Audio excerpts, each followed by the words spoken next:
ষষ্ঠ শ্রেণী দ্বিতীয় পর্যায়ক্রমিক মূল্যায়ন 2026, 4 নম্বর স্কুল, পেজ নাম্বার 140, বাঁকুড়া জেলা স্কুল। এই স্কুলটির গণিতের প্রশ্নের সমাধানগুলো দেখো। প্রথম প্রশ্ন, সঠিক উত্তরটি নির্বাচন করো। আমাদের দেওয়া আছে কত না 0.3 ইন্টু 0.3 সমান আমরা লিখতে পারি 3/10 অর্থাৎ 0.1 ঘর আমরা ডান দিকে সরিয়ে দিলাম ইন্টু 3/10 সমান হয়ে যাচ্ছে কত, লবের গুণ করলে আমাদের হচ্ছে 9, পরে গুণ করলে হচ্ছে 10 আর 10 100। তাহলে আমাদের উত্তরটা হবে কত, উত্তরটা হবে অপশান ডি। অপশান ডিটা রেখে দিয়েছি এইভাবেই যে 3 ইন্টু 3/100, উত্তর ডি, 3 ইন্টু 3/100। পরে আমরা দেখো শূন্যস্থান পূরণ করো। 0.4 মিটার সমান কত কিলোমিটার? আমরা লিখি কিলো, হেক্টো, ডেকা, মিটার। তাহলে আমাদের যেতে হবে কত, মিটার থেকে আমাদের কিলোমিটার, অর্থাৎ 1 ঘর 2 ঘর 3 ঘর। 3 ঘর বাম দিকে গেলে আমরা কি করব না, 1-এর পিঠে 3টে শূন্য বা 3টে 10 দ্বারা আমরা ভাগ করে দেব। ঠিক আছে, তাহলে আমরা অঙ্কটা লিখি 0.4 মিটার সমান কত হবে না 0.4 ভাজিত 10 ইন্টু 10 ইন্টু 10 সমান 0.4/1000। তাহলে এবার আমরা কি করব না, হরে যেহেতু 1000 রয়েছে তাহলে 3টে শূন্য, 1-এর পিঠে 3টে শূন্য, তাই আমরা এই দশমিকটাকে 3 ঘর বাম দিকে সরিয়ে দেবো। তাহলে দশমিকের পরে যদি কোনো সংখ্যা নেই তাহলে আমরা 3টে শূন্য নিয়ে নেব। তাহলে হয়ে যাবে 0.0004 এত কিলোমিটার। উত্তরটা কত হবে, উত্তরটা হবে অপশন বি। উত্তর অপশন বি, 0. এত। শূন্যস্থান পূরণ করো। কত রয়েছে 8 ডেসিমিটার,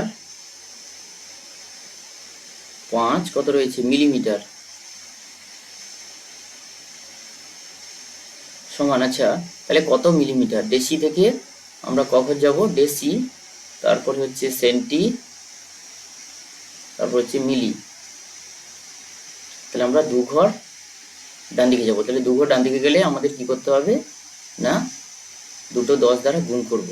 তাহলে ডেসিটাকে আমাদের মিলিতে নিয়ে যেতে হলে তাহলে 8 গুণিতক 10 গুণিতক 10 বা 100 দ্বারা গুণ করলে হবে এত মিলিমিটার যোগ 5 মিলিমিটার সমান হয়ে যাচ্ছে কত, 800 মিলিমিটার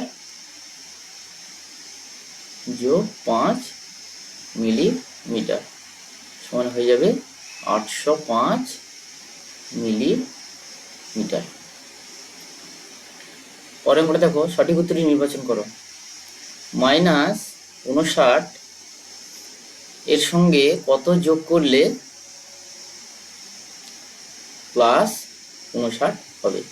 তাহলে অতএব নির্ণয় সংখ্যাটি কত হবে না, অতএব কত যোগ করতে হবে, তাহলে আমাদের যোগ করতে হবে, নির্ণয় সংখ্যা কত হবে না, যোগফল থেকে প্রথম সংখ্যাটাকে আমরা বাদ দিয়ে দেবো, দিলে আমরা এই সংখ্যাটা পেয়ে যাব। তাহলে আমাদের হয়ে যাবে কত না +49 মাইনাস অফ -59, তাহলে +59, তাহলে -49 মাইনাস, অর্থাৎ -49 বিপরীত সংখ্যা, তাহলে কত হবে +59 হয়ে যাচ্ছে কত 18 8 1 11। তো উত্তর হবে কত, সঠিক উত্তর হবে অপশন বি, অপশন বি 118। পরে কোশ্চেন বলেছে সঠিক উত্তরটি নির্বাচন করো। 1/3/5 শতকরা প্রকাশ করো। তাহলে লিখতে পারি 1/3/5 সমান কত হবে, মিশ্রটাকে আমরা অপ্রকৃত ভগ্নাংশে পরিণত করবো প্রথম। তাহলে 5 একে 5 আর 3 যোগ করলে 8-এর 5। ঠিক আছে, এইটার সাথে উপরে নিচে আমরা 100/100 দ্বারা গুণ করে দেবো। সমান চিহ্ন দিলাম, কত হলো 8-এর 5 ইন্টু লবের যে 100টাকে আমরা রেখে দেবো, দিয়ে হরের 100টা আমাদের পার্সেন্টেজ চিহ্ন হয়ে যাবে। এটা কত হয়ে গেল, 5-এ কাটলে এটা কত হবে, 5 20 100, তাহলে 160%। উত্তর হবে কত, অপশন সি, 160%। পরে কোশ্চেন দেখো, সঠিক উত্তরটি লেখো। আমাদের দেওয়া আছে 0.16 পৌনঃপুনিক। এটি শুদ্ধ না মিশ্র আবৃত দশমিক সংখ্যা? উত্তর হবে এটি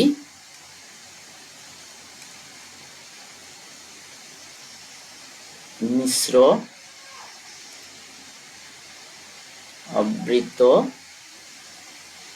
দশমিক সংখ্যা। কেন না, দশমিকের ঠিক ডান দিকে একটা ঘরে কিন্তু পৌনঃপুনিক নেই, তাই এটা মিশ্র দশমিক সংখ্যা। শূন্যস্থান পূরণ করো।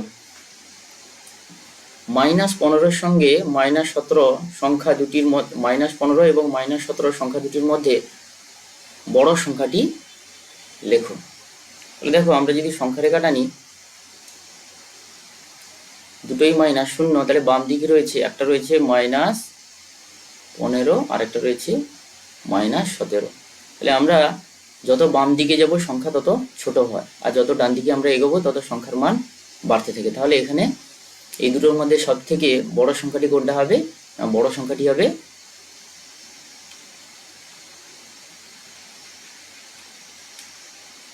কোনটা না, -15। পরের অঙ্কটা দেখো, সঠিক উত্তর নির্বাচন করো। একটি নির্দিষ্ট বিন্দু দিয়ে কতগুলি সরলরেখাংশ অঙ্কন করা যায়? তাহলে একটি নির্দিষ্ট বিন্দু দিয়ে আমরা অসংখ্য সরলরেখা অঙ্কন করতে পারি। ঠিক আছে, উত্তর হবে অপশন সি, অসংখ্য।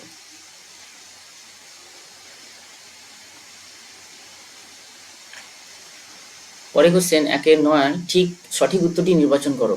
আয়তঘন 9 কোনটি? উত্তর হবে আয়তঘন 9 কোনটি হবে, অপশন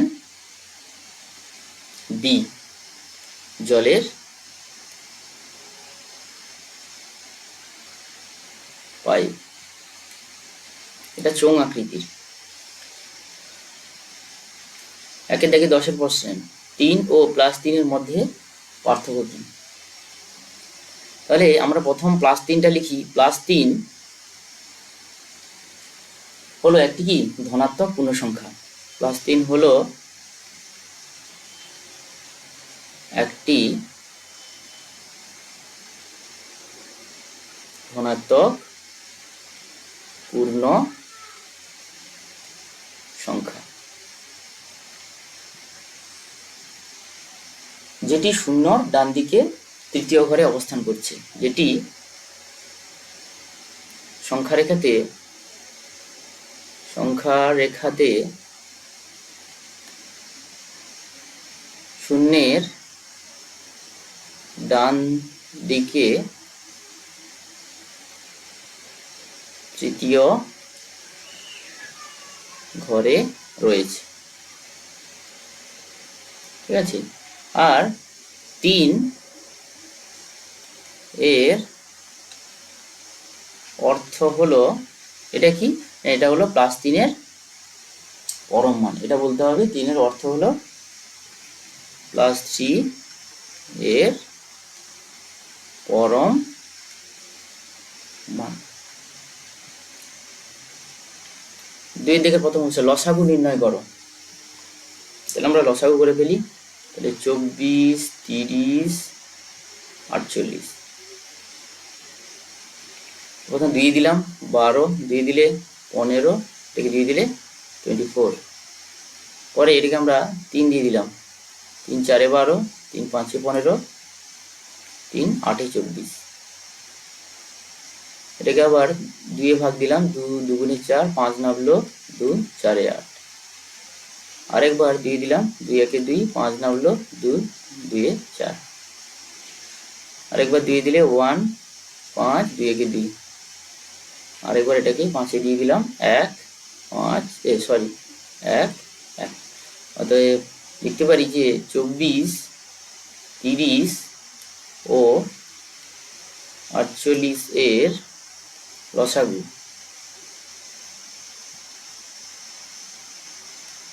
তাহলে কত পাচ্ছি আমরা? 2 কটা পাচ্ছি দেখো, 2 আছে আমাদের 4টে,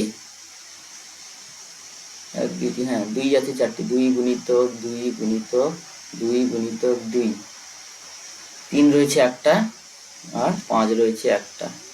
তাহলে এটা আমাদের গুণ করলে উত্তর হয়ে গেল 240। 2 এর 2 এরটা 1/66 কে আবৃত দশমিক সংখ্যায় প্রকাশ কর। তাহলে আমরা প্রথম 1 কে 66 দিয়ে ভাগ করি।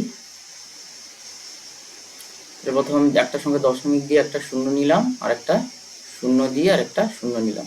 তাহলে 66 একে 66 বিয়োগ করলে আমাদের কত আসছে? 34। দশমিক জন্য শূন্য নিলাম, 66 5-এ দিলাম,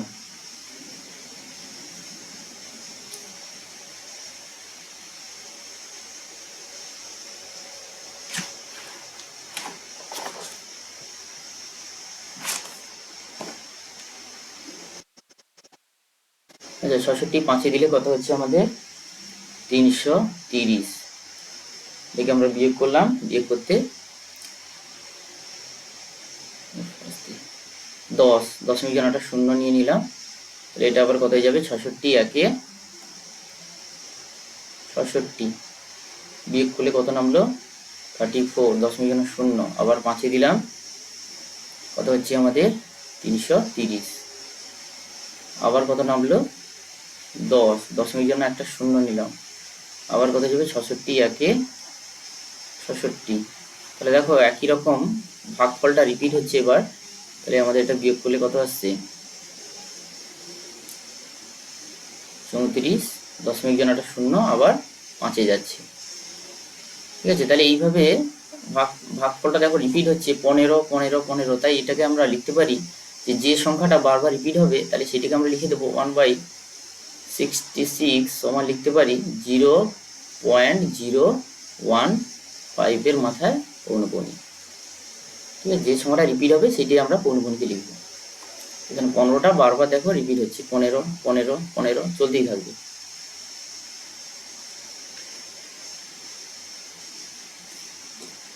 2 এর 3 দেখো, কোনো সংখ্যার 25% বৃদ্ধি পেয়ে 120 হয়, তাহলে প্রকৃত সংখ্যাটি কত?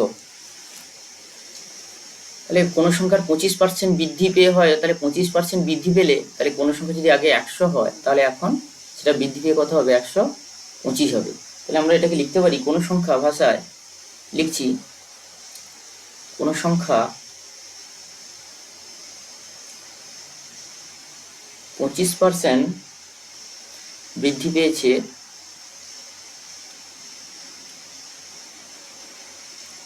এর অর্থ হলো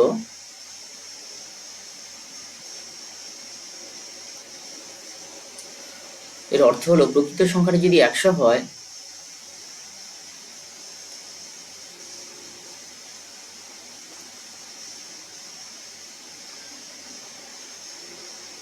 প্রকৃত সংখ্যাটি 100 হলে এখন সংখ্যাটি হবে কত? 100 যোগ 25 সমান হয়ে যাবে 125। তাহলে এখন দেওয়া আছে যে 120 হয়, তাহলে প্রকৃত সংখ্যাটি কত ছিল? তাহলে ঐকিক নিয়মে আমরা এটা লিখতে পারি যে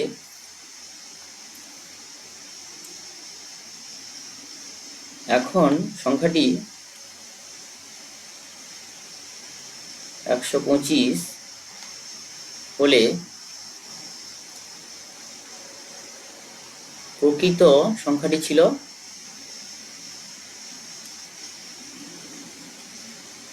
100। তাহলে এখন সংখ্যাটি 1 হলে প্রকৃত সংখ্যাটি ছিল কত? না 100 ভাজিত 125। তাহলে এখন সংখ্যাটি যেহেতু বইতে দেওয়া আছে 120, তাহলে এখন সংখ্যাটি 120 হয়, তাহলে প্রকৃত সংখ্যাটি কত? তাহলে আমাদের প্রকৃত সংখ্যা বের করতে বলেছে, তাহলে 100 ভাজিত 125 ইন্টু 120। ঠিক আছে, তাহলে এটা আমরা কাটাকাটি করবো। প্রথম আমরা যদি কাটি 25-এ কাটি, 25 4-এ 100, 25 5-এ 125। এটাকে যদি 5-এ কাটি, 5 1-এ 5, এটাকে 5-এ কাটি 5 2 10, 20 হলো, আর 5 4-এ 20। তাহলে উত্তরটা আমাদের হয়ে গেল 4 ইন্টু 24 সমান হয়ে গেল 4 4 16 6 1 4 3 8 96। অতএব প্রকৃত সংখ্যাটি, অতএব লিখতে পারি, অতএব নির্ণেয় প্রকৃত সংখ্যাটি হলো কত? 96। পরের অঙ্ক 2-এর 4-এরটা, 0.8কে ভগ্নাংশে প্রকাশ করো। তাহলে আমরা লিখতে পারি 0.8 সমান 8 বাই দশমিক সরালে নিচে 10 হবে। তাহলে এটা কাটো, 2 কাটলে 2 4-এ 8, 2 5-এ 10, তাহলে উত্তরটা হলো 4-এর 5। ঠিক আছে, প্রকৃত ভগ্নাংশ। পরেরটা 3-এর 1-এরটা কি বলেছে? কোনো বৃহত্তম সংখ্যা দিয়ে 2300 ও 3500-কে ভাগ করলে যথাক্রমে 32 ও 56 ভাগশেষ থাকবে। তাহলে বৃহত্তম সংখ্যাটি আমাদের নির্ণয় করতে হবে। তাহলে দেখো, যেহেতু আমাদের 2300-কে ওই সংখ্যা দ্বারা ভাগ করলে ভাগশেষ থাকছে 32, তাহলে আমরা প্রথম কি করব? ভাগশেষটাকে যদি আমরা বাদ দিই, তাহলে কিন্তু এই সংখ্যাটা ওই নির্ণয় সংখ্যা দ্বারা বিভাজ্য হবে।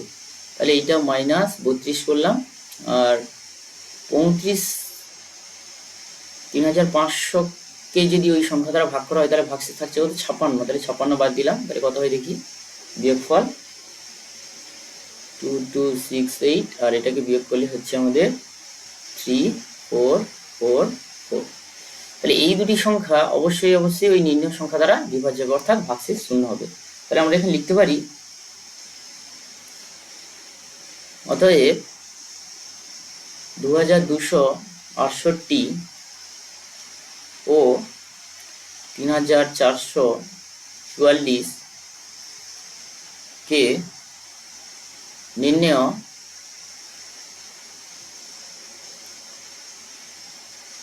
বৃহত্তম সংখ্যাটি দিয়ে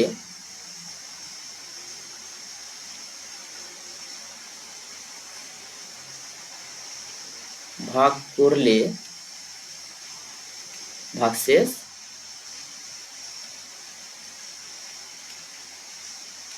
0 হবে। ঠিক আছে, তাহলে অতএব আমরা তাহলে লিখতে পারি, তাহলে নির্ণেয় বৃহত্তম সংখ্যাটি কি হবে? না এই দুটো সংখ্যা দ্বারা, এই দুটো সংখ্যাকেই ভাগ করা যাবে, সেই সংখ্যাটা আমাদের বের করতে হবে। তাহলে এদের আমাদের গসাগু নির্ণয় করতে হবে। গসাগুটি এমন একটা সংখ্যা যেটা এই দুটো সংখ্যা দ্বারা ভাগ যায়। তাহলে আমরা লিখব, অতএব 2268 ও 3444 সংখ্যা দুটির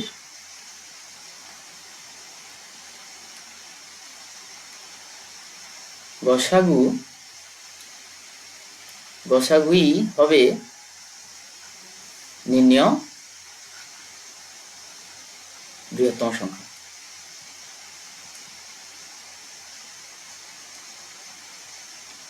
তাহলে আমরা গসাগুটা করব। তাহলে ভাগ প্রক্রিয়া আমরা গসাগু করছি। তাহলে বড় সংখ্যাটা ভিতরে লিখলাম 3444, এটাকে আমরা ভাগ দিচ্ছি কত দ্বারা? 2268। এটা প্রথম আমরা একে যাবে, একে দিলে হবে কত? 2268। বিয়োগ করলাম, বিয়োগ করতে আমাদের হলো কত? 1176। তাহলে এটাকে আমরা, এই ভাজকটাকে আমরা ভেতরে লিখবো 2268। এটা আবার এক দ্বারা যাবে, এক দ্বারা গেলে কত হচ্ছে? না 1176। এটাকে বিয়োগ করলে কত আসছে আমাদের? 1092। তাহলে আবার আগের ভাজকটাকে আমরা ভাজ্যতে লিখবো, কত হবে এটা 1176, এটা আবার একে ভাগ যাবে, তাহলে 1092, ঠিক আছে। এটাকে বিয়োগ করলে আমাদের আসছে 84। আবার 1092 84 দ্বারা 1092 ভাগ করবো, প্রথমে আমরা যাবে একে, যাবে একে গেলে কত হচ্ছে 84, এটাকে বিয়োগ করলাম, কত হলো 5 নামলো, এটা থেকে 2 নামলো, একটা 2 নামিয়ে দিলাম, তাহলে 84 3 252 ভাগফল 0। অতএব শেষ যে ভাজকটা এটাই হচ্ছে আমাদের নির্ণয় গসাগু। অতএব আমরা লিখে দিতে পারবো যে 2268 ও 3444 এর গসাগু হলো কত 84। অতএব নির্ণয় বৃহত্তম সংখ্যাটি, অতএব নির্ণয় বৃহত্তম সংখ্যাটি সমান কত হবে না 84, ঠিক আছে। পরের অঙ্ক 3-2 এটাতে বলেছে একটি শহরের বর্তমান জনসংখ্যা হয়েছে কত না 28,392 জন। যদি বার্ষিক 4% হারে জনসংখ্যা বাড়ে তবে 2 বছর আগে জনসংখ্যা কত ছিল। তাহলে অঙ্কটা ছবিটা ঠিক এইরকম, আমাদের যদি এইটা যদি 2 বছর আগের জনসংখ্যা হয়, 2 বছর আগে, তাহলে প্রথম বছর বেড়েছে কতটা না 4%, বাড়ার পরে যে জনসংখ্যাটা হবে সেই জনসংখ্যাটা আবার 4% বেড়েছে, বৃদ্ধি হওয়ার পর আমাদের এই জনসংখ্যাটা এসে দাঁড়িয়েছে কত না 28,392, ঠিক আছে। তাহলে আমাদের কি করতে হবে না 2 বছর আগের জনসংখ্যাটা আমাদের কত সেটাকে আমাদের বের করতে হবে। তাহলে আমরা এটাকে যেহেতু ক্লাস 6 আমরা এটাকে কিভাবে করব, যে আমরা অংশ দিয়েই অঙ্কটা করব। তাহলে দেখো কিভাবে করছি অঙ্কটা। তাহলে বর্তমান জনসংখ্যা একটু লিখে নিই। তাহলে বর্তমান জনসংখ্যা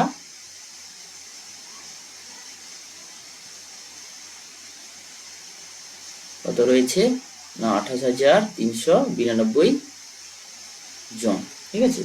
তাহলে প্রতি বছর 4% করে বাড়লে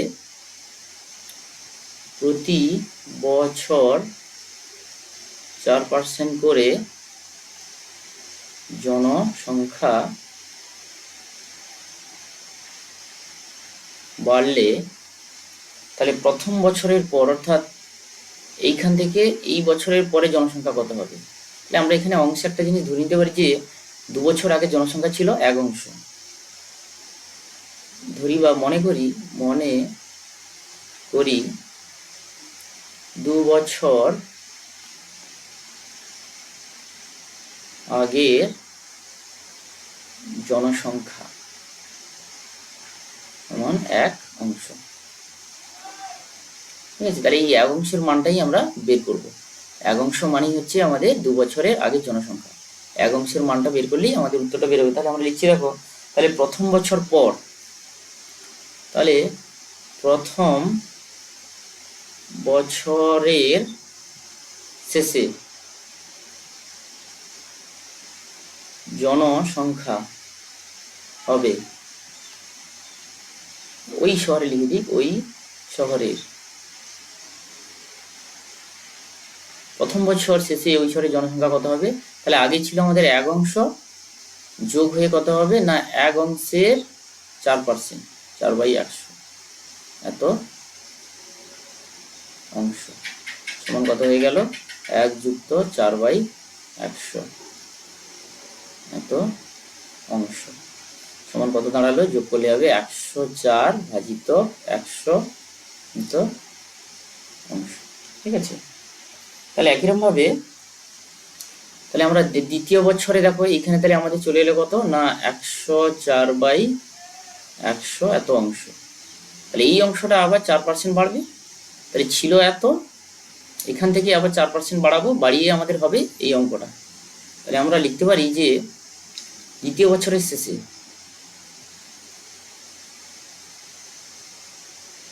দ্বিতীয় বছর শেষে, অর্থাৎ বর্তমান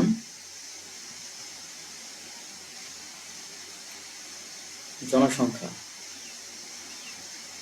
কত হবে? তাহলে আগে আমাদের ছিল 104/100 এত, এর সাথে কত যোগ হবে না 104/100 এর 4%, মানে 4/100 এত অংশ। তাহলে 104/100 কমন চলে আসবে, 1 + 4/100 এত অংশ সমান কত হয়ে গেল? তাহলে 104/100 গুণিত 104/100 অংশ। ঠিক আছে, তাহলে দ্বিতীয় বছরের শেষে আমাদের বা বর্তমান জনসংখ্যা হলো এত অংশ। অর্থাৎ তাহলে আমাদের বর্তমান জনসংখ্যা কত দেওয়া আছে না 28,392। তাহলে 28,392 যা আর 2 বছর আগের এত অংশ জনসংখ্যাটা ওইটার সাথে সমান হবে। তাহলে আমরা লিখতে পারি যে 2 বছর আগের জনসংখ্যার কত, 2 বছর আগে জনসংখ্যার 104/100 গুণিত সংখ্যাটা আমি ব্র্যাকেটে লিখলাম বড় সংখ্যা বলে, 104/100 জনসংখ্যার এত অংশ সমান আমাদের কত হবে না এইটা সমানই হবে যে বর্তমান জনসংখ্যা যেটা দেওয়া আছে 28,392 এত জন। তাহলে আমরা লিখতে পারি অতএব তাহলে 2 বছর আগের জনসংখ্যা সেটা কত হবে না এইটা এর রয়েছে, এটা গুণ রয়েছে যেহেতু, তাহলে এই অংশটা আমাদের সমান চিহ্নের উপরে আমরা লব আর হর উল্টে গুণ করে দেবো। তাহলে হয়ে যাবে কত আমাদের 28,392 গুণিত উপরে আমাদের যাবে কত দুটো 100, 100 গুণিত 100 আর নিচে থাকবে 104 গুণিত 104। ঠিক আছে, এবার এটাকে আমরা কাটাকাটি করে নেবো। প্রথম আমরা দেখি 13 দ্বারা কাটবে, তাহলে 13 8 104, আর এই সংখ্যাটাকে 13 দ্বারা কাটলে হচ্ছে 2184। ঠিক আছে, তবে এটাকে আবার 8 কাটবো, 8 1 8, এটাকে 8 কাটলে আমাদের আসছে কত 273। ঠিক আছে, তাহলে এটা এই পর্যন্ত কাটলাম। তারপরে আমরা কাটবো কত, আবার এই সংখ্যাটাকে 13 দিয়ে কাটতে পারি। এটাকে যদি 13 দিয়ে কাটি কত হবে না 13 8 104, আবার এটাকে 13 দিয়ে কাটলে এটা আসছে কত 21। ঠিক আছে, আবার এই সংখ্যাটাকে আমরা কাটবো 4 দ্বারা, 4 2 8, 4 100 কাটলে এটা হচ্ছে 25, আর 2 1 2, 2 কাটলে 50, এটা এত জন। তার মানে অঙ্কটা আসছে আমাদের কত না 21 গুণিত 25, 25 গুণিত 50 এত জন। এই তিনটে সংখ্যাকে গুণ করলে আমাদের উত্তর আসছে 26,250 জন। তাহলে অতএব লিখতে পারি যে ওই শহরের 2 বছর আগের জনসংখ্যা কত না 26,250 জন। ঠিক আছে, পরের অঙ্কটা দেখো 3 3, সরল করো। অঙ্কটা প্রথম তুলি, কত রয়েছে আমাদের 0.35 into 0.35 plus 0.15 into 0.15 plus 2 into 0.35 into 0.15। তাহলে আমরা প্রথম এই গুণটা করব, কত হয় দেখি। তাহলে 0.35 গুণ করছি, তাহলে গুণ করলে কত হচ্ছে আমাদের 7 5 হচ্ছে 105, এগুলোকে যোগ করলাম, যোগ করতে আমাদের কত হচ্ছে 0.1225। একরকম ভাবে এই দুটোকে যোগ করে নেই, কত হয় দেখি 0.15 এই দুজনকে গুণ করলে আমাদের কত আসছে, তো 15, এটা যোগ করলে আসছে আমাদের কত না, এটা আমাদের আসছে 225। যেহেতু দশমিক দুটো দুটো চারটে ঘরের পরে রয়েছে, তাহলে আর একটা শূন্য নিয়ে আমরা দশমিকটা এখানে বসাবো, তাহলে আমাদের এইটা হবে। আর একটা রয়েছে কত, আচ্ছা 2 ইন্টু 0.15 গুণ করলে হয়ে যাচ্ছে কত না, এটা হয়ে যাচ্ছে 0.30, আর তার সাথে কত গুণ করবো আমরা 0.35, এটা গুণ করলে আমাদের আসছে কত, একটা শূন্য বসিয়ে দিলাম, 35 3 105, ঠিক আছে, 4 ঘর পর দশমিক, এখানে দশমিক বসিয়ে দিলাম, তাহলে আমাদের উত্তরটা কত দাঁড়াবে, অতএব এইটা সমান দিলাম, প্রথম গুণটা পেয়েছি 0.1225 প্লাস দ্বিতীয়টা আমরা কত পেয়েছি 0.0225 প্লাস এই গুণটা আমরা পেলাম কত 0.1050, ব্যাস এই তিনটে সংখ্যাকে যোগ করলে আমাদের উত্তর আসবে 0.2500, আমরা লিখতে পারি 0.25। পরের অঙ্ক, 6 8 10 12 দ্বারা বিভাজ্য এমন একটি সংখ্যা নির্ণয় করো যেটি 300 ও 500 মধ্যে থাকবে। তাহলে আমরা এই তিনটের আগে লসাগু নির্ণয় করি। তাহলে 6টাকে আমরা লিখতে পারি মৌলিক উৎপাদকে ভাঙলে 2 গুণিতক 3, আচ্ছা 8টাকে আমরা লিখতে পারি 2 গুণিতক 2 গুণিতক 2, আচ্ছা 10টাকে আমরা মৌলিক উৎপাদকে ভাঙলে 2 গুণিতক 5, আর 12টাকে ভেঙে দিলে হবে 2 গুণিতক 2 গুণিতক 3। অতএব লিখতে পারি অতএব নির্ণয় নয়, জাস্ট লিখবো যে 6 8 10 ও 12 এর লসাগু,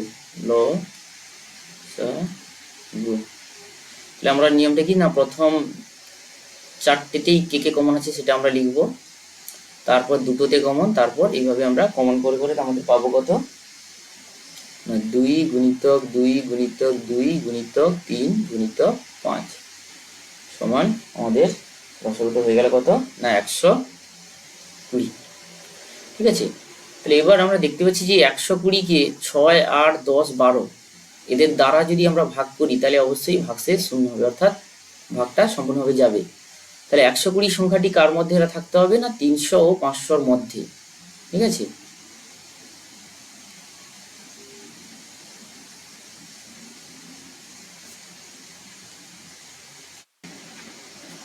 তাহলে সংখ্যাটা যেহেতু 120, এটা কিন্তু 300 থেকে ছোট হয়ে যাচ্ছে, তাহলে আমরা 120 গুণিতক গুলো বের করে করে আমরা দেখব যে সংখ্যাটা কত হয়। তাহলে আমরা বলতে পারি এখানে যে যেহেতু, তাহলে আমরা দেখি গুণিতক গুলো বের করে দেখি, তাহলে 120, তাহলে 120 ইন্টু 2 সমান কত হচ্ছে 240, এটা 300 থেকেও ছোট, আচ্ছা আমাদের আনতে হবে 300 আর 500 ঠিক মাঝখানে, আচ্ছা তারপরে সংখ্যাটা লিখি যে 120 ইন্টু 3 আমাদের কত আসছে 360,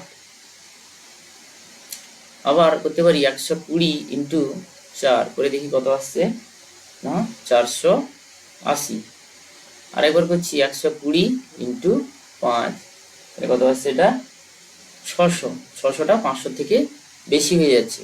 তাহলে আমরা 300 থেকে 500 মাঝখানে দুটো গুণিতক পেলাম, একটা হচ্ছে 360 আর একটা হচ্ছে 480।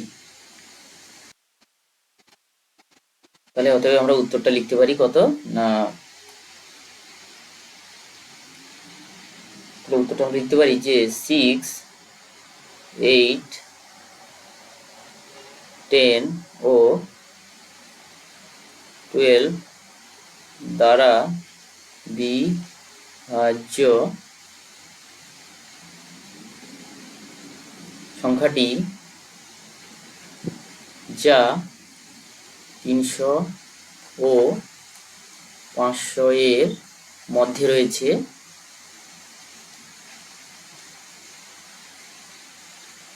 তা হলো কত না 360 এবং 480। ঠিক আছে, পরের অঙ্ক। অনিলবাবু তার মাসিক আয়ের 22% বাড়ি ভাড়া দেন ও বাকি টাকা অন্য খাতে খরচ করেন। যদি অনিলবাবু প্রতি মাসে 1870 টাকা বাড়ি ভাড়া দেন তবে অনিলবাবু কত টাকা অন্য খাতে খরচ করেন? তাহলে অনিলবাবু 22% বাড়ি ভাড়া দেন, অর্থাৎ আমরা লিখতে পারি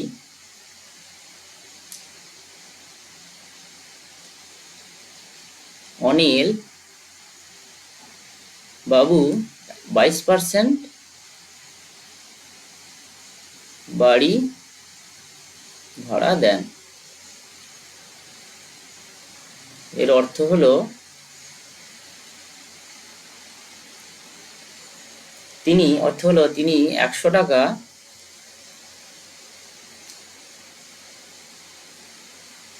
মাসিক বেতন পেলে বাড়ি ভাড়া দেন কত না বাড়ি ভাড়া দেন কত টাকা না 22 টাকা। ঠিক আছে, তাহলে তিনি বাড়ি ভাড়া কত দেন, তাহলে তার যদি বাড়ি ভাড়া 1870 টাকা হয় তাহলে তার মাসিক আয় কত? তাহলে এটাকে আমরা ঐকিক নিয়মে করতে পারি যে ঘুরিয়ে লিখি 22 টাকা বাড়ি ভাড়া হলে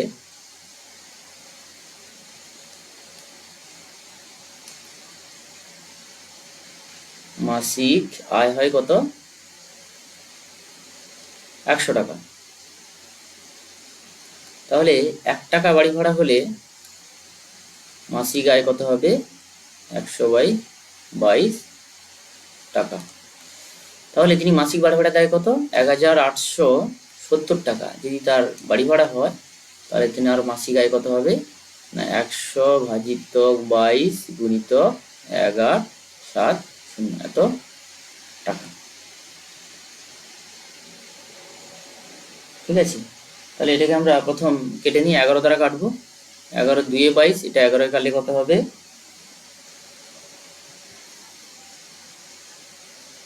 11 11 1,7,0। এটাকে 2 কাটলাম, 2 1 2, 2 কাটলে 100 কাটলে 50। তাহলে উত্তরটা হবে কত না 50 × 1,7,0 টাকা সমান কত হচ্ছে না 8,500 টাকা।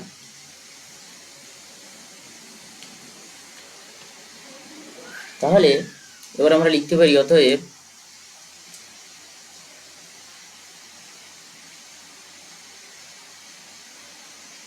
ওনার মাসিক আছে অনিল বাবুটা, তাহলে আমরা লিখবো যে অতএব এটা হচ্ছে অনিল বাবু। অতএব আমরা লিখতে পারি যে অনিল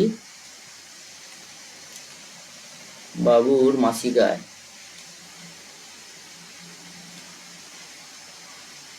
সমান কত টাকা বের করলাম 8,500 টাকা। বাড়ি ভাড়া দেন কত, বাড়ি ভাড়া দেন তিনি বাড়ি ভাড়া দেন কত টাকা 1,870 টাকা।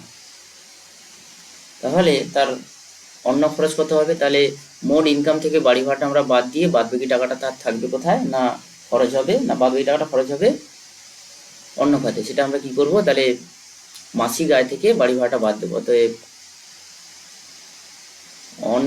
অন্যান্য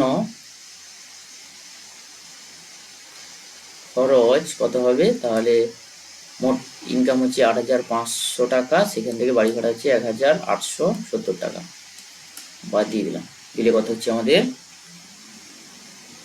6,630 টাকা। এর উত্তরটা হবে 3 আর অন্যান্য খরচ হচ্ছে 6,630 টাকা।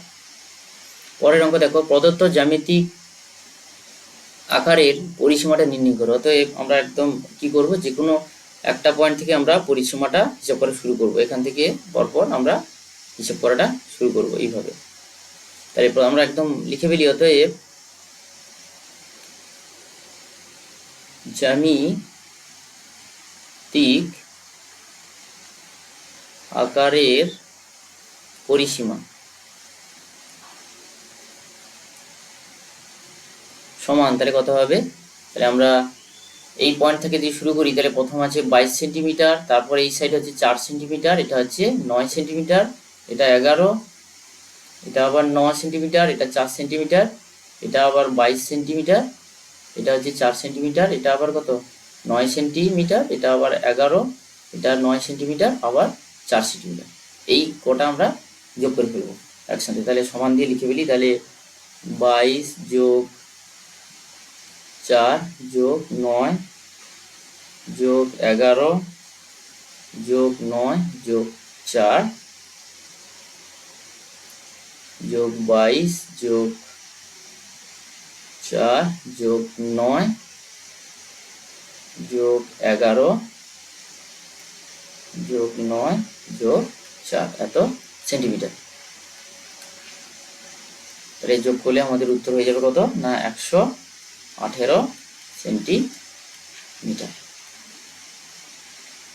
পরের অঙ্ক 4 দাগের প্রথম অঙ্ক বলেছে, বাঁকুড়া জেলা স্কুলে 150 জন ছাত্রের পছন্দের বিষয়ের উপর সার্ভে করে পাওয়া তথ্যের নিচের দেওয়া হলো। তাহলে বাংলা পছন্দ করে কতজন না, আমরা প্রথম কি করব, দুটো একটি উলম্ব আর একটা হচ্ছে অনুভূমিক রেখা অঙ্কন করব, সেটা হচ্ছে ও বিন্দু থেকে, ঠিক আছে। তারপর আমরা অনুভূমিক বরাবর বিষয়গুলো লিখব, আর উলম্ব রেখা বরাবর আমরা ছাত্রছাত্রীর সংখ্যাটা বসাবো, যেভাবে ছবিতে দিয়েছি সেভাবেই করবে। তাহলে প্রথম বলেছে বাংলা পছন্দ করে 30 জন, তাহলে আমরা স্কেল ধরে মাপ নিয়ে 30 পর্যন্ত দাগটা টেনে নেব। তারপরে বলেছে দেখো ইংরেজি পছন্দ অঙ্ক পছন্দ করে 25 জন, তাহলে 25-এর সোজা আমরা স্কেল দিয়ে এই পর্যন্ত একটা স্তম্ভ আঁকবো। একইরকমভাবে ইংরেজি পছন্দ করছে কতজন, 25 জন। আবার পরিবেশ পছন্দ করছে 30 জন, আবার হাতের কাজ পছন্দ করে 40 জন। এইভাবে আমরা স্তম্ভচিত্র এঁকে দেবো।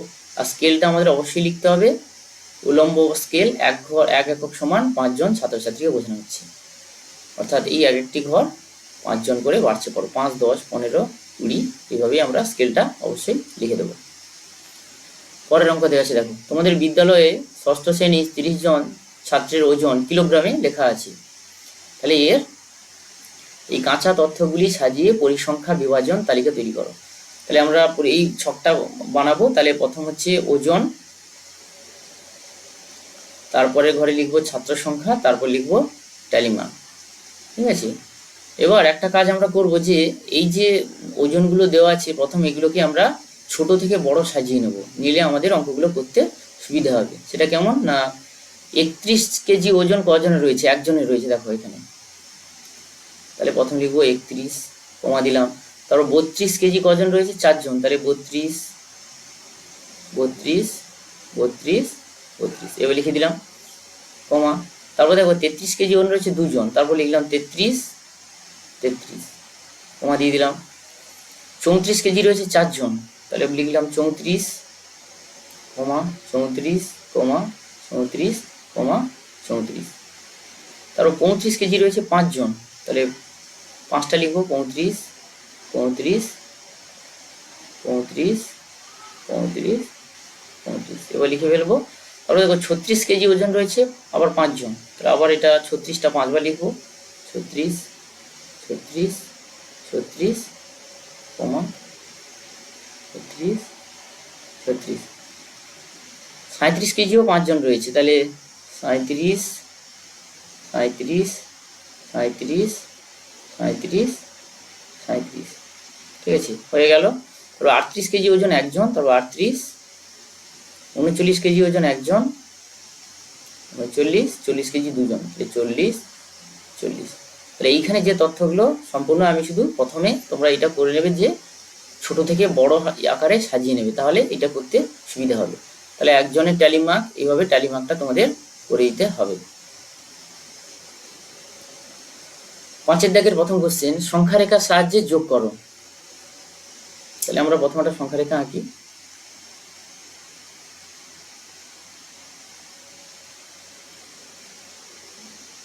সংখ্যা রেখা আঁকলাম, এবারে শূন্য দিলাম, এধারে বাম দিকে -1 -2 রয়েছে, এদিকে রয়েছে কত? আচ্ছা, সংখ্যা রেখাটা তাহলে প্রথম আমাদের যেহেতু -4 যেতে হবে, তাহলে এটা এই পাশটা আমাদের বাম পাশটা প্রথম বড় করে নিতে হবে। আমরা এইভাবে করে নিলাম, বড় করে টানলাম, টানার পরে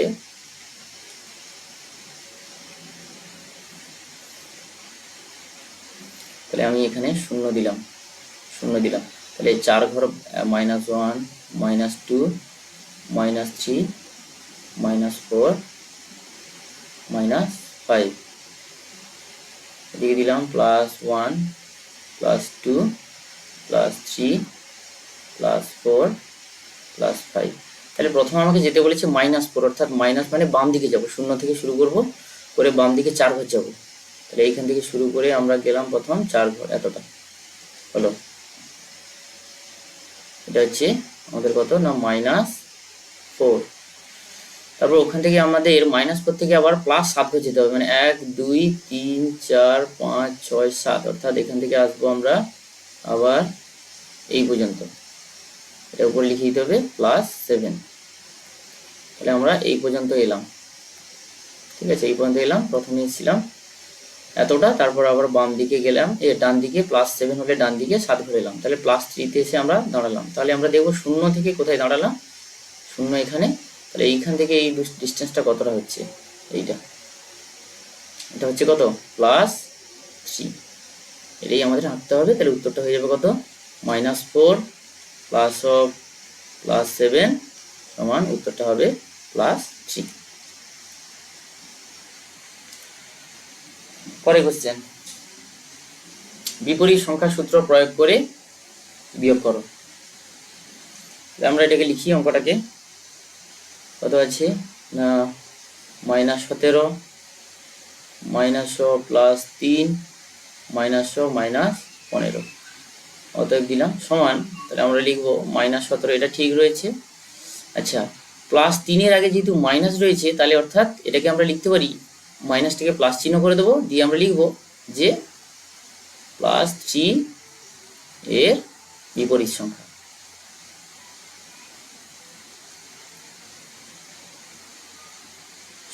ঠিক আছে, একই রকম ভাবে দেখো -15 আগে কত রয়েছে, মাইনাস রয়েছে, অর্থাৎ মাইনাস এই সংখ্যাটা যা, তাহলে এই সংখ্যাটার বিপরীত সংখ্যাও একই জিনিস। তাহলে চিহ্নটা আমি চেঞ্জ করে দেবো, মাইনাসকে প্লাস করে দিলাম, দিয়ে আমরা লিখে দেবো যে কত না -15 এর বিপরীত সংখ্যা।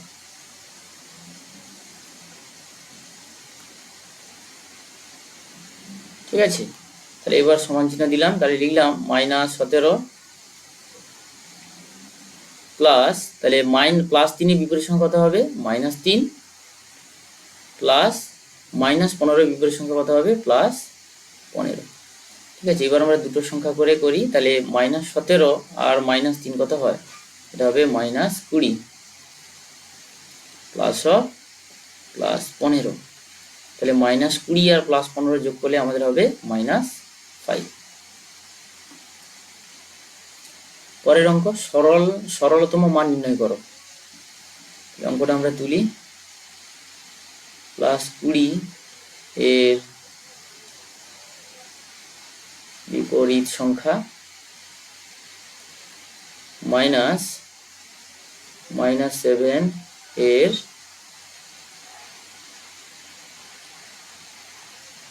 বিপরীত সংখ্যা কত, -4 এর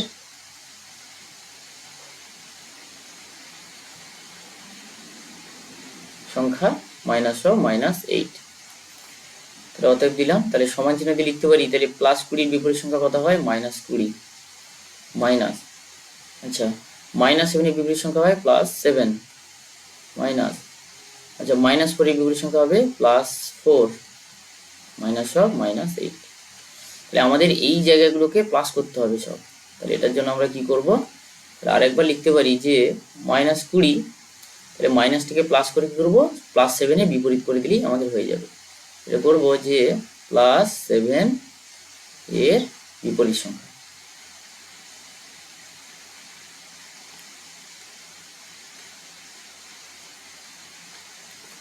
আবার এটাকেও করবো, তাই প্লাস করলাম, করে আমরা লিখবো +4 এর বিপরীত সংখ্যা।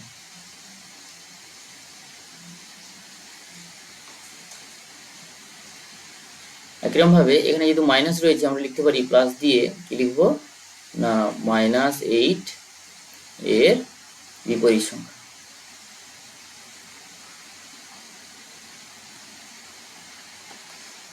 সমান চিহ্ন দিলাম, তাহলে -20 লিখলাম, প্লাস, তাহলে +7 এর বিপরীত সংখ্যা কত হবে না -7, প্লাস, তাহলে +4 এর বিপরীত সংখ্যা কত লিখবো আমরা -4, প্লাস এটা কত হবে -8 এর বিপরীত সংখ্যা হবে +8। ঠিক আছে, সমান চিহ্ন দিলাম। তাহলে প্রথম দুটোকে আমরা যোগ করলাম, করলে আমাদের কত আসবে, তাহলে এই দুটোকে যোগ করলে আমাদের আসবে -20 আর -7, তাহলে -27, প্লাস কত আসছে আমাদের -4 প্লাস অফ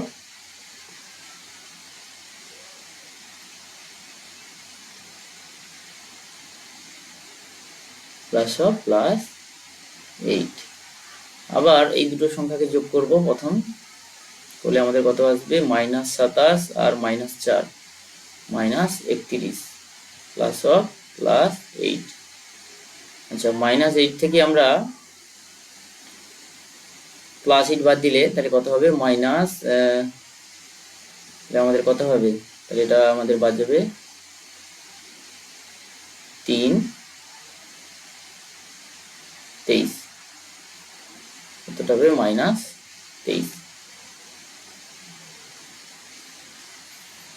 পরের অঙ্ক দেখো, 5-এরটা ঊর্ধ্বক্রমে সাজাও।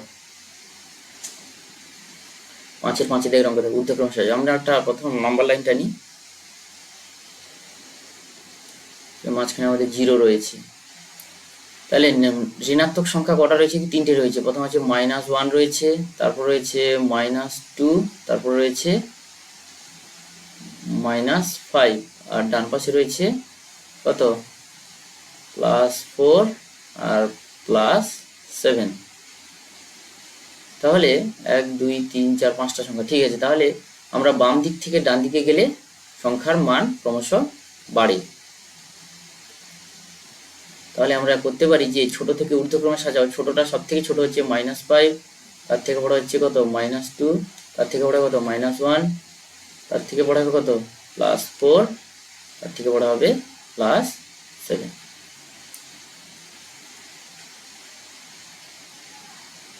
5-এর দাগের 5-এরটা কি দেওয়া আছে না a > b, তাহলে b - এর পরম মান কত হবে। আমি একটা যদি উদাহরণ নেই, যদি বলি যে 6 বড় কার থেকে, 3-এর থেকে, তাহলে এটা যদি a হয়, এটা যদি b হয়, তাহলে b - a কত হবে না 3 - 6 = -3। এবার আমরা যদি বলি যে b - এর পরম মান কত হবে না b - এর পরম মান হবে, শুধু চিহ্নটা উঠে যাবে, তাহলে শুধু 3, পরম মান সমান 3। তাহলে একই রকম ভাবে কত হবে, অর্থাৎ এটা উল্টে যাবে। তাহলে আমরা লিখতে পারি যেহেতু এটা বড় বিটা ছোট, তাহলে তাহলে লিখতে পারি b - a, এটা একটা কি সংখ্যা, এটা সমান ঋণাত্মক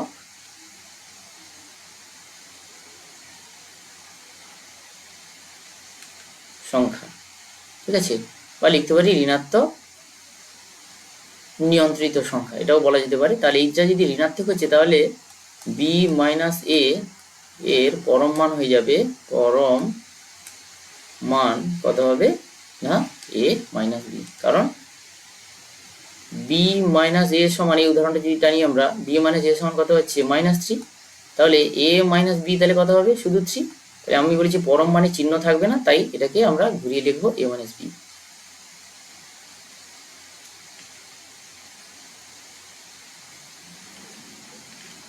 ছয়ের একটা দেখো কি বলেছে, বলা আছে এ বি, আর দেওয়া আছে কত না এ বি, এইটা দেওয়া আছে, আর এ বি, আরটা দেওয়া আছে এ বি, এটা, এদের মধ্যে পার্থক্য কি। তাহলে আমি যদি এখানে ছবিটা আঁকি যে এ বি বলতে একটি সরল রেখাংশ, এটা এ বি, আর এই চিহ্নটার মানে হচ্ছে রশ্মি এ বি, আর এই চিহ্নটার মানে হচ্ছে কি এ বি, এটা একটা রশ্মি। তাহলে এখানে বোঝা যাচ্ছে যে এ বির দুটি প্রান্তবিন্দু রয়েছে, আর প্রথম এ বি যে রশ্মিটা আমরা দেখতে পাচ্ছি সেটা এ থেকে শুরু হয়ে ডান দিকে বির দিক পর্যন্ত যাচ্ছে, বির দিকে অসীম পর্যন্ত যাচ্ছে। একইরকমভাবে এই রশ্মিটার ক্ষেত্রে আমরা দেখতে পাচ্ছি এ বিন্দু থেকে শুরু হয়ে বির দিকে অসীম পর্যন্ত যাচ্ছে। এই তিনজনের মধ্যে এটাই পার্থক্য। তাহলে আমরা প্রথমটাই লিখতে পারি যে এ বি এটা কি,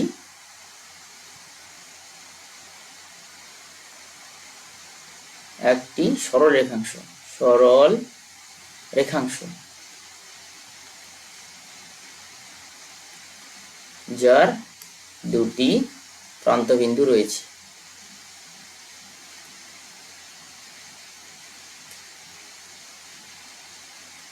ঠিক আছে, এ বি হচ্ছে দুটো প্রান্তবিন্দু, এটা হচ্ছে বি।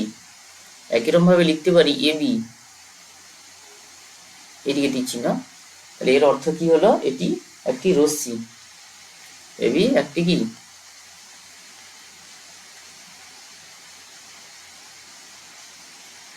এটি একটি এটি একটি রশ্মি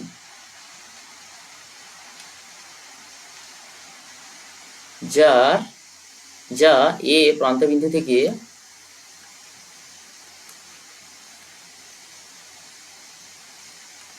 শুরু হয়ে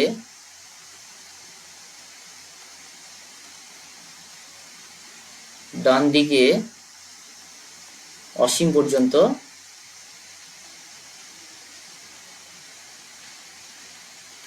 যাচ্ছে। তাহলে একইরকম ভাবে কি হবে না এ বি উল্টো দিকে তীর চিহ্ন রয়েছে, এটিও একটি কি এটি ও একটি কি রশ্মি যা এ বিন্দু থেকে এ প্রান্ত বিন্দু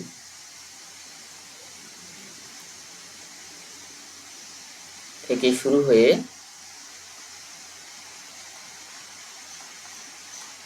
বাম দিকে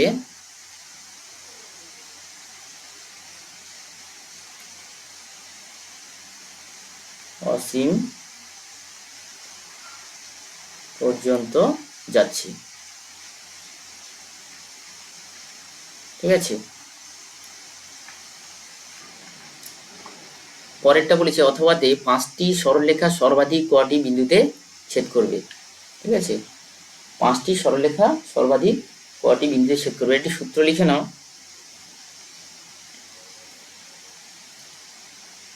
সূত্র হচ্ছে যে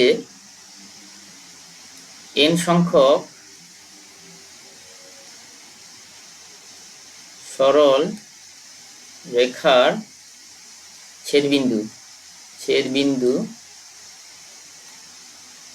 বিন্দুর সংখ্যা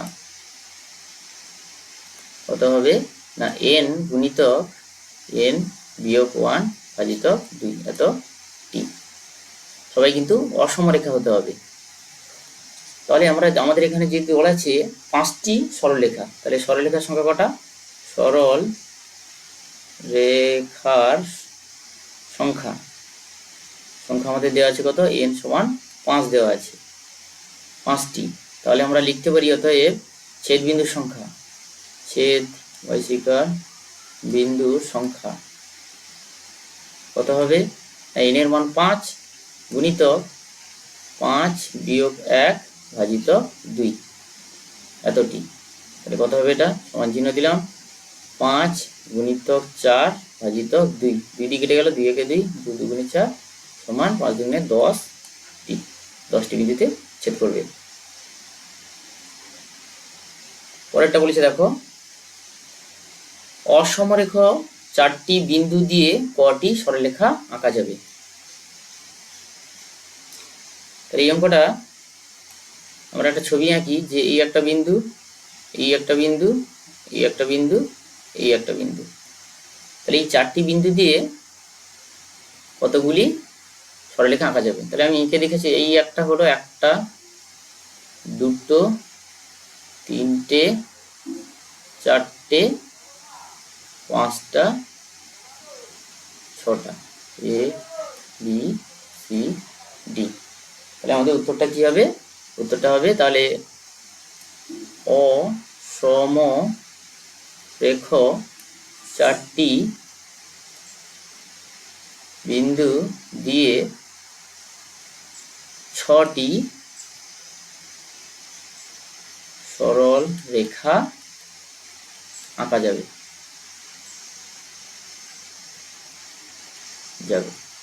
ঠিক আছে, পরে কোশ্চেন 6-3 দিকের কোশ্চেন। একটি পঞ্চভুজ পিরামিডের তল সংখ্যা f, শীর্ষবিন্দু সংখ্যা v এবং প্রান্তীয় রেখা যদি e হয় তাহলে f minus E plus V সমান কত? তাহলে আমি একটা ছবি দিয়েছি দেখো, তাহলে তল সংখ্যা আমরা পাচ্ছি নিচে একটা এবং পাশে চারটে, মোট 6টা তল।